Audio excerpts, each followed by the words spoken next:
Thank you for attending the inaugural meeting of the London AHP Informatics and Digital Network.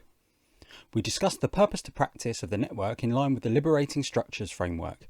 This involves identifying the purpose, principles, participants, structures and practices of the network, which will be described throughout this presentation. The purpose of the network is considered to be why the network's work is important to us as individuals, our specific profession groups, and the wider NHS community. The group identified purpose and meaning of our work in the shown areas. There is consensus that the network should aim to build a collaborative community which has a dual focus of enhancing quality of patient care and increasing workforce development.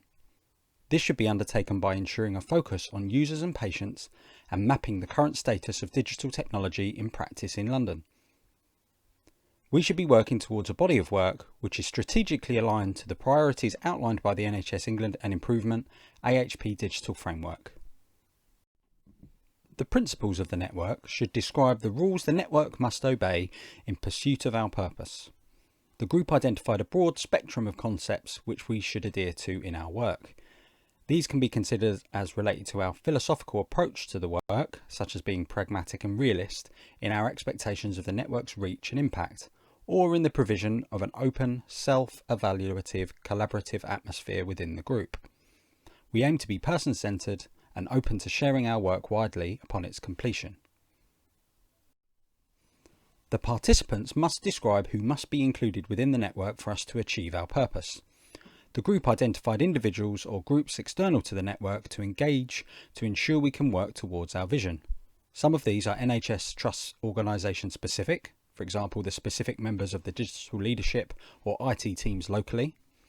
Others are in national level or professional bodies or external partners in education and academia, who can assist us in meeting our objectives towards our purpose. Of course, the familiar thread of patient and user engagement remains present.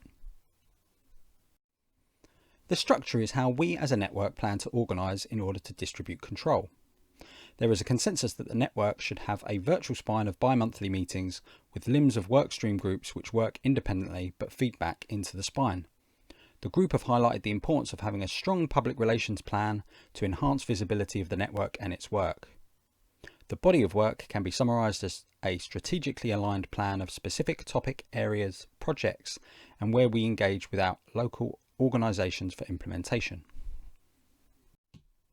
And finally, our practices are essentially what we as a network are going to deliver and how we will engender change with our body of work.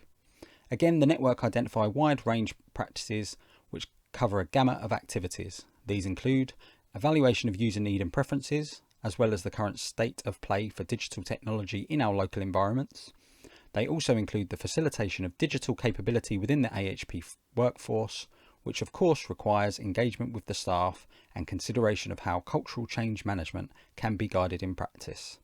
The practices can be summarised as network growth, patient focus and staff development, all towards the specific regional needs of London.